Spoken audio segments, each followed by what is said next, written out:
प्रधानमंत्री जी के मित्र गौतम अडानी पूरे दुनिया में भारत का नाम मिट्टी में मिलाने में लगे हुए हैं। कभी ऑस्ट्रेलिया से उनके खिलाफ खबरें आती हैं, कभी मॉरिशस से उनके खिलाफ खबरें आती हैं, कभी मलेशिया से उनके खिलाफ खबरें आती हैं, कभी दुबई से उनके खिलाफ खबरें आती हैं। पूरे दुनिया में अडानी ग्रुप ने भारत का नाम मिट्टी में मिलाने में अपनी भूमिका निभाई है और इसमें मुझे अफसोस के साथ कहना पड़ रहा है कि भारतीय जनता पार्टी और देश की सरकार आदरणीय नरेंद्र मोदी जी, पूरा देश तो उनके नाम नीलाम कर ही रहे हैं, बाहर भी जाते हैं तो उन्हीं के लिए धंधा दिलाने के बारे में सोचते हैं, उनकी चिंता उसी के बारे में होती है। आप देखिए, प्रधानमंत्री की यात्राएं जहां जहां हुई हैं विदेशों की, उन सारी जगहों पे अडानी को ठेका मिला है। भारत में कोयला दे दिया, बिजली दे दिया, पानी दे दिया, गैस दे दिया, रेल दे दिया, सेल दे दिया, एयरपोर्ट दे दिया, पोर्ट दे दिया, आसमान से लेके पाताल तक, आकाश से लेके पाताल तक सब कुछ दे दिया।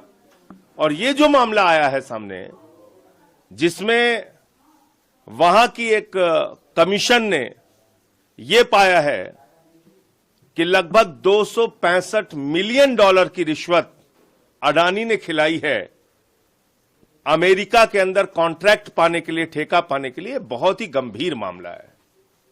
भारत के प्रधानमंत्री को सामने आकर इसका जवाब देना चाहिए। सेबी का मामला खुलता है अडानी के खिलाफ, प्रधानमंत्री चुप रहते हैं। हिंडनबर्ग का मामला खुलता है, प्रधानमंत्री चुप रहते हैं।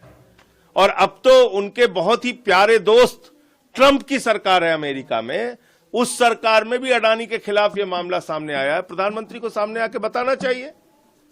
आपने एक ऐसी कंपनी को प्रमोट किया, एक ऐसी कंपनी को बढ़ावा दिया जो पूरी दुनिया में भारत का नाम मिट्टी में मिला रहा है। तो मैं समझता हूं कि अडानी के खिलाफ जितने भी मामले अब तक के पेंडिंग हैं, सबकी जांच सुप्रीम कोर्ट की मॉनिटरिंग में एक जांच एजेंसी के द्वारा कराई जानी चाहिए।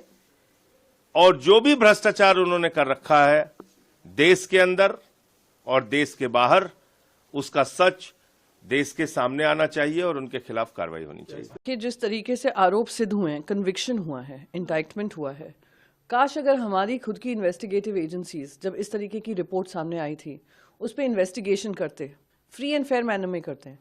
एक जो कॉर्पोरेट गवर्नेंस की बात करते हैं, कॉर्पोरेट रिस्पॉन्सिबिलिटी की बात करते हैं, कॉर्पोरेट अकाउंटेबिलिटी की बात करते हैं, उसको ध्यान में रखकर अगर इंडस्ट्रियलिस्ट पे कोई कार्रवाई इन द सेंस कि उनसे कहें नियम कानूनों का पालन करें। पर हमने देखा कैसे एजेंसीज भी उनको डिफेंड करने में लगी हुई थी। सेबी आज तक उन पे आरोप नहीं सिद्ध कर पाई है, बल्कि दूसरे कोर्ट्स में वो आरोप सिद्ध हो गए हैं।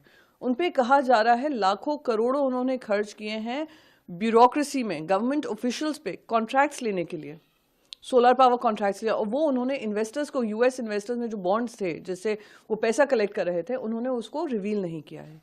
ये अगर अडानी पे इस तरीके के गंभीर आरोप लगते हैं और इंडाइटमेंट होता है, ये हमारे देश के लिए, देश की क्रेडिबिलिटी के ऊपर प्रश्न चिन्ह उठता है।